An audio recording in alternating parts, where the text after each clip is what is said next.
जिसे हमने अपना यारी समझा था, जिसे हम दिल लगा बैठा था, वही मेरी दिल पे अपने सीने पे खंजर भोंक दिया, है ना। আসসালামু আলাইকুম বন্ধুরা, আজকে আরও একটা ভয়ঙ্কর আয়াত নিয়ে তোমাদের কাছে চলে আসলাম। সেই ভয়ঙ্কর আয়াতটা হচ্ছে সূরা হাদিদ। আল্লাহ রাব্বুল আলামিন বলছেন, ওয়ামাল হায়াতাদ দুনিয়া ইল্লা মাতাউল গুরুর, পৃথিবীর বুকে যা কিছু আছে সবই ধোঁকাবাজ। পৃথিবীর বুকে যা কিছু আছে সবই ধোঁকাবাজ। তোমার স্ত্রী যে আছে, তোমার স্ত্রী তো ধোঁকাবাজ, তোমার স্ত্রী স্বার্থপর, তোমার ছেলে মেয়ে আছে এরাও স্বার্থপর। তুমি পৃথিবীর দিকে কি দেখতে যাবা? তোমার স্ত্রী তো স্বার্থপর, তাই না? পৃথিবীর দিকে অন্যদিকে কাউকে কিভাবে কি দেখতে যাবা? তোমার ছেলে মেয়েরাই তো স্বার্থপর। যতদিন তাদের স্বার্থ রয়েছে ততদিন তোমার কাছে রয়েছে। যখন তাদের স্বার্থ পূর্ণ হয়ে যাবে, তোমার ছেলে মেয়ের যেমন স্বার্থ পূর্ণ হয়ে যাবে, তখন তোমার বুকে লাথ মেরে তারা সরে যাবে। ভেবে দেখেছো কিভাবে স্ত্রী স্বার্থপর হয়ে গেল, তাই না? ছেলে মেয়ে স্বার্থপর এটা তো দূরের কথা, স্ত্রীটা কিভাবে স্বার্থপর হয়ে গেল সেটা আমি প্রমাণ করতে পারবো। আই উইল প্রুভ ইট। চলো তাহলে সেই দিকে যাওয়া যায়, কিভাবে স্ত্রী স্বার্থপর হয়ে গেল, ছেলে মেয়েরা কিভাবে স্বার্থপর হয়ে গেল। চলো এই ব্যাপারে তাহলে আলোচনা করা যাক।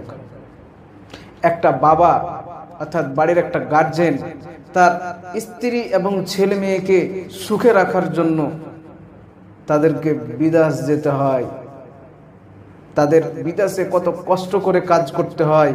তারা বিদেশে, অনেকে এরকম আছে যারা বিদেশ গিয়েছে তাদের স্ত্রীর গহনা বিক্রি করে। এবার বিদেশে গিয়ে দেখা গেল যে সেখানে গিয়ে ফ্রড হয়ে গেল, মানে যে কাজে নিয়ে যাওয়া হয়েছিল সেই কাজ নয়, অন্য কাজ। বা দেখা গেল এইরকম হতে পারে যে তাদের কাজ একরকম বলা হয়েছিল আর আরেক রকম তাদের কাজ দিয়ে দেওয়া হলো। বা দেখা গেল যে তাদেরকে কাজ করতে হবে সেই গরম, উত্তপ্ত গরম, সেই গরম তাপে, মানে সৌদি আরবের টেম্পারেচার তো অনেক হাই, তো গরমে কাজ করতে হবে। এবার সে বাধ্য হয়ে যায় যে এক তো আমি গহনা বিক্রি করে এসেছি, অনেক টাকা খরচ করে এসেছি, আবার যদি এখন যাই ইন্ডিয়া তো অনেক টাকা খরচ হয়ে যাবে, তো কত কষ্ট করে বাইরে গেল। এবার তাকে সেখানকার গরম তাপমাত্রা তাকে মেনে নিতে হয়, কষ্ট করে রোদে পুড়ে কষ্ট করে তাদের কাজ করতে হয়, কারণ তাদের ফিরে আসার, পালিয়ে আসার অপশন থাকে না।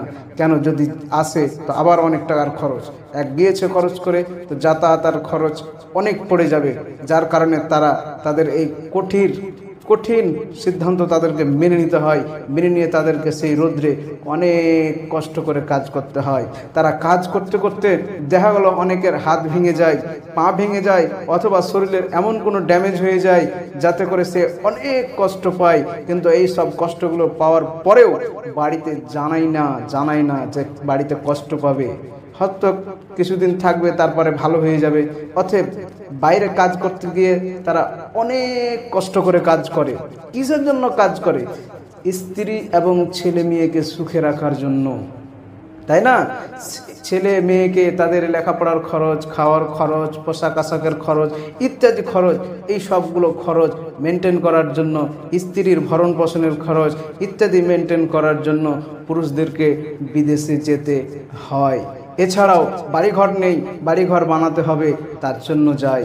এছাড়াও জমি জায়গা নেই, জমি জায়গা বানাতে হবে, তার জন্য যায়। তো বাড়িঘরটা কাদের জন্য বানাবে, জমি জায়গা কাদের জন্য? ওই ছেলে মেয়ের জন্য, স্ত্রীদের জন্য, তাদের সুখের জন্যই। তাহলে সুখের জন্য তার বিদেশ কাটছে কত কষ্ট করে, তা আবার 1 বছর, 10 বছর, 5 বছর, 15 বছর, 20 বছর, কে আবার সারা জীবন কাটিয়ে দেয়। তার 40 বছর, 45 বছর, 55 বছর বাইরে বিদেশেই কাটিয়ে দেয়।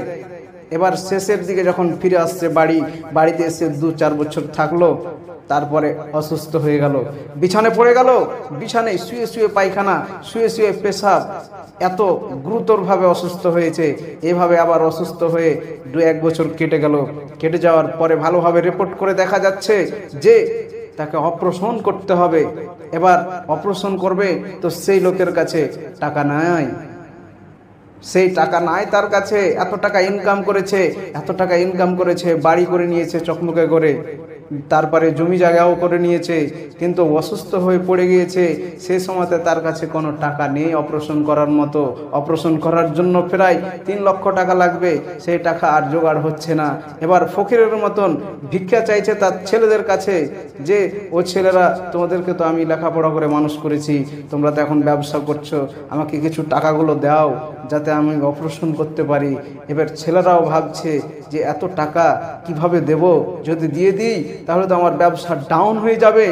তখন ছেলেরা বলছে না, আমাদের কাছে টাকা নেই। আরেক ছেলেকে জিজ্ঞাসা করছে, সেম একই কিস্সা, যে না আমার কাছে টাকা নেই। তাহলে ছেলেদের কাছে ভিক্ষা চাইতে হচ্ছে বাপকে। তখন ছেলেরা তাদের নিজের স্বার্থের জন্য টাকা দিতে পারে না। তো তোমার ছেলেরা মেয়েরা স্বার্থপর হলো কি হলো না, মেয়ে তো দূরেরই কথা, ছেলেরাই তো দেবে না, তাহলে মেয়ে তো দূরের কথা। এবার স্ত্রীর কাছে এবার টাকা চাইছে যে, ওই স্ত্রী, ওই আমার প্রিয় স্ত্রী, তোমার কাছে তো কিছু টাকা রয়েছে, আমি টাকা পাঠিয়েছিলাম, ওই টাকাগুলো থেকে কিছু কিছু করে তুমি তো জগিয়ে রেখেছিলে, কিছু কিছু জোগাড় করে রেখেছো, ওই টাকাগুলো কিছু দাও না, যে টাকা দিয়ে আমি অপারেশন করে একটু সুস্থ হই, একটু আরাম হই। তখন স্ত্রীও ভাবছে যে আমি যে এই টাকাগুলো জোগাড় করেছি এগুলো তো আমার নিজের জন্য করেছি, এখন যদি দিয়ে দিই আর আমি যদি অসুস্থ পড়ে যাই, আমার ছেলে মেয়ে তো আমাকে জীবনে টাকা দিবে না। তো এখন যদি তাকে দিয়ে দিই আর আমি যদি পরে অসুখ পড়ে যাই, তাহলে তো আমি অনেক সমস্যায় পড়ে যাব। তার কারণে ওই স্বার্থের জন্যই সেই স্বামীকে টাকা দিতে পারলো না, টাকা দিল না, আর উল্টো তাকে শুনিয়ে দিল, অমুক জায়গায় অত টাকা খরচ হয়েছে, অমুক জায়গায় খরচ হয়েছে, তুমুক জায়গায় খরচ হয়েছে, লয় ছয় করে সব হিসাব দিয়ে বলে দিল আমার কাছে কিছু টাকা নেই, টাকা টাকা করছে সব সময়। এইরকম উল্টাপাল্টা কথা শোনাচ্ছে। এছাড়াও পেশাব পায়খানা তোমার তো বিছানি করতে হচ্ছে, উঠতে পারছো না, তোমার শরীর একদম ড্যামেজ হয়ে গেছে। ওই পেশাব পায়খানাগুলো যখন তোমার স্ত্রী সাফ করে, একবার দুবার সাফ করে, 5 বারের বেলায় উল্টা পাল্টা কথা শোনায় যে তোমার হুঁশ হয় না, একটু জ্ঞান হুঁশ হয় না, একটু বলতে পারো না, আমি তোমাকে ধরিয়ে পেশাব পায়খানা চেয়ারে বসে করে দিতাম, একটু হুঁশ জ্ঞান করতে পারো না, উল্টা পাল্টা করে কথা শোনায়। এবার ওই স্বামী ওই লোকটা তাদের স্ত্রীর কাছে টাকা চাইলো, পেল না। তাদের ছেলের মেয়ের কাছে টাকা চাইলো, ভিক্ষা চাইলো, পেল না। এবার শুয়ে শুয়ে মনে মনে ভাবছে আর চোখের জল ছাড়ছে যে হাই রে দুনিয়া, ওরে ও দুনিয়া, এই কেমন দুনিয়া। মৌলভী সাহেবরা বলতো যে সেই দিন কিয়ামতের মাঠে প্রত্যেক স্ত্রীরা তার স্বামীকে দেখে পালিয়ে বেড়াবে। কেন? নিজের স্বার্থের জন্য। আর নিজের সন্তান সন্ততিগুলো তাদের বাপকে দেখে পালিয়ে বেড়াবে। কেন? নিজের স্বার্থের জন্য।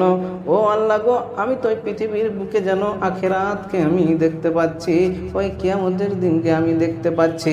এই পৃথিবীর বুকেই তো আমার সন্তানেরা আমাকে চিনতে চায় না, আমার এই পৃথিবীর বুকেই আমার স্ত্রী তো আমাকে চিনতে চায় না। আল্লাহ গো, আমি তো পৃথিবীর বুকে কিয়ামত দেখতে পাচ্ছি। এইভাবে সেই বৃদ্ধ লোকটা চোখের জল ছেড়ে দিচ্ছে আর চিন্তা ভাবনা করছে এই নিয়ে যে আল্লাহ, ওই দুনিয়া আখেরাতে আমি কিভাবে কেমন ভাবে থাকবো? এই দুনিয়াতেই তো আমি আখেরাত দেখতে পাচ্ছি, এই দুনিয়াতে তো আমি কিয়ামত দেখতে পাচ্ছি। অর্থাৎ বুঝতে পারলে কিভাবে তোমার স্ত্রী স্বার্থপর হয়ে গেল, বুঝতে পারলে কিভাবে তোমার ছেলে মেয়েরা স্বার্থপর হয়ে গেল। সেই বৃদ্ধ লোকটা তাদের সবকে এক জায়গায় করে বলছে, এই যে রং করা বাড়ি দেখছো, এই রং করা রয়েছে ওপরগুলো, এগুলো দেখছো, এই সবগুলো রং নয়, আমার মাথার ঘাম। এই যে টাইলসে তোমরা হাঁটা চলাফেরা করছো, এগুলো টাইলস না, এগুলো আমার মাথার ঘাম। আর আজকে তোমরা টাকা দিচ্ছ না, জমি বিক্রি করতে চাইছি, আমার নামের জমি, সেই জমি বিক্রি করতে যাচ্ছি, সেই জমি তো আবার বাধা দিচ্ছ, বাধা প্রাপ্ত করছো, জমি বিক্রি করতে দাও না, আমার শরীর অচল হয়ে গেছে, তার জন্য এইরকমভাবে বাধা দিচ্ছ তোমরা। তাহলে ভাবতে পেরেছো এইরকম পরিস্থিতিতে তুমিও পড়বা, প্রত্যেককেই পড়তে পারো, তার কোনো গ্যারেন্টি নাই।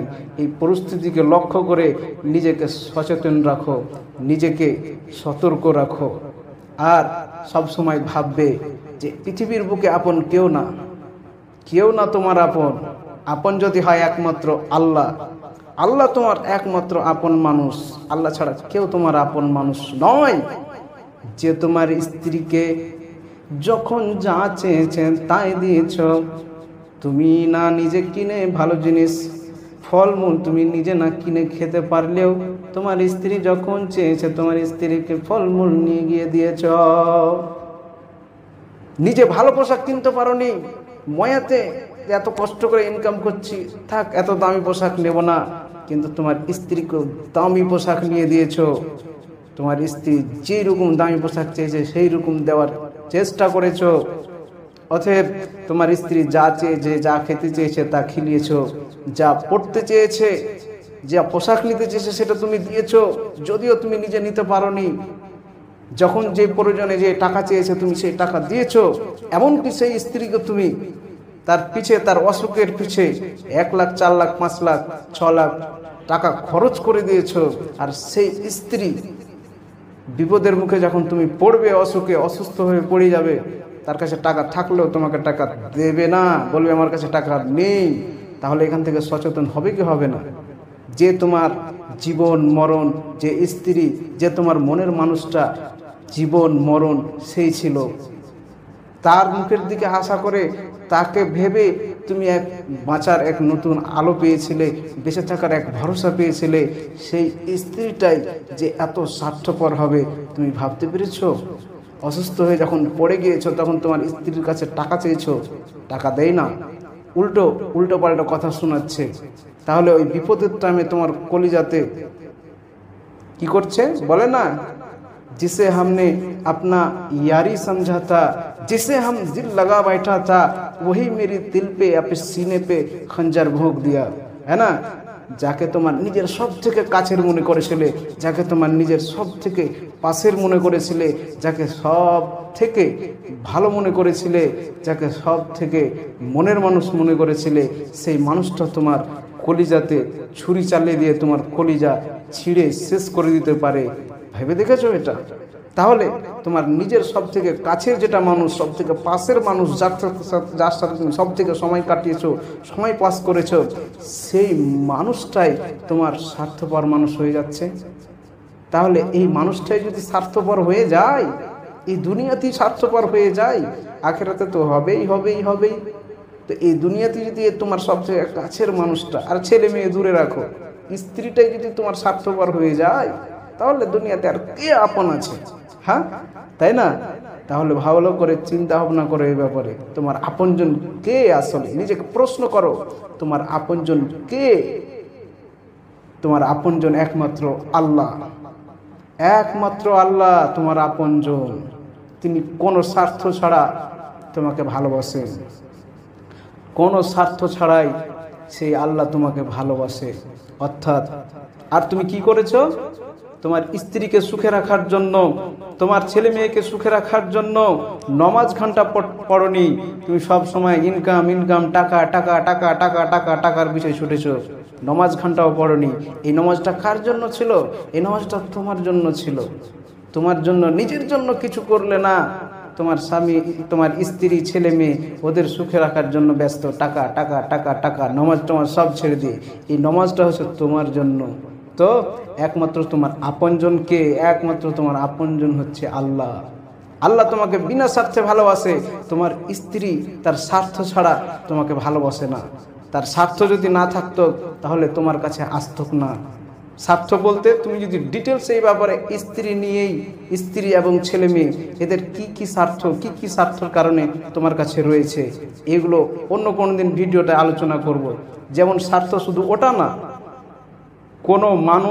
কোনো মানুষকে ভালোবাসত না, কখনোই ভালোবাসত না। কেন ভালোবাসতে জানো? আরবির একটা সুন্দর কোটেশন রয়েছে, মানুষ কেন কাউকে ভালোবাসে, বিয়ে করে কেন? কাউকে যে একটা মানুষ, একটা মেয়ে, একটা স্বামীকে ভালোবাসছে কেন? এই জন্যই যে তার আত্মা যেটা রয়েছে, সে আত্মাটা যাতে শান্তি পায়, তার মনটা যাতে শান্তি পায়, তার মনটা যাতে আনন্দ হয়, তাকে যাতে ভালো লাগে। এই জন্য, এই স্বার্থের জন্য তোমাকে ভালোবাসে। এই স্বার্থ যদি না থাকে, তুমি যদি ভালো না বাসো, তুমি যদি তার উপরে অনীহা দেখাও, ও তোমার বুকে লাত মেরে চলে যাবে, সরে যাবে, হটে যাবে। স্বার্থের জন্যই আছে। শুধু এটা তো একটা বললাম, এইরকম করে কয়েকটা গোনাতে পারবো। আর এই ব্যাপারে আবার মেন কথাগুলো বলতে পারবো, তা আজকে ভিডিও লং হয়ে যাচ্ছে, তার জন্য এই পর্যন্তই। তাহলে আমরা যেটা মোটা কথাগুলো বুঝতে পারলাম যে এই দুনিয়াতে কেউ আপন নয়, একমাত্র আল্লাহই আপন। আল্লাহ আমাদেরকে স্বার্থ ছাড়াই ভালোবাসে। অতএব নিজের জন্য নমাজটা ঠিক রাখবে, নিজের জন্য নিজের সব কিছু ঠিক রাখবে, আল্লাহর ইবাদত, এছাড়াও হাদিস কোরআন আইন কানুন নিয়ম এগুলো ফলো করবে, নিজের জন্য করবে। কেন এই পৃথিবীতে তুমি দেখতে পেলা তোমার সবথেকে কাছের মানুষটাই পর হয়ে যাচ্ছে, স্বার্থপর হয়ে যাচ্ছে, তাহলে আপন কেউ নাই। অতএব আল্লাহকে ভালোবাসো, আর আল্লাহ যেগুলো আইন নিয়ম দিয়েছে সে অনুযায়ী চলো, অবশ্যই তুমি জান্নাত পাবে। এখান থেকে আমি বক্তব্য দিলাম।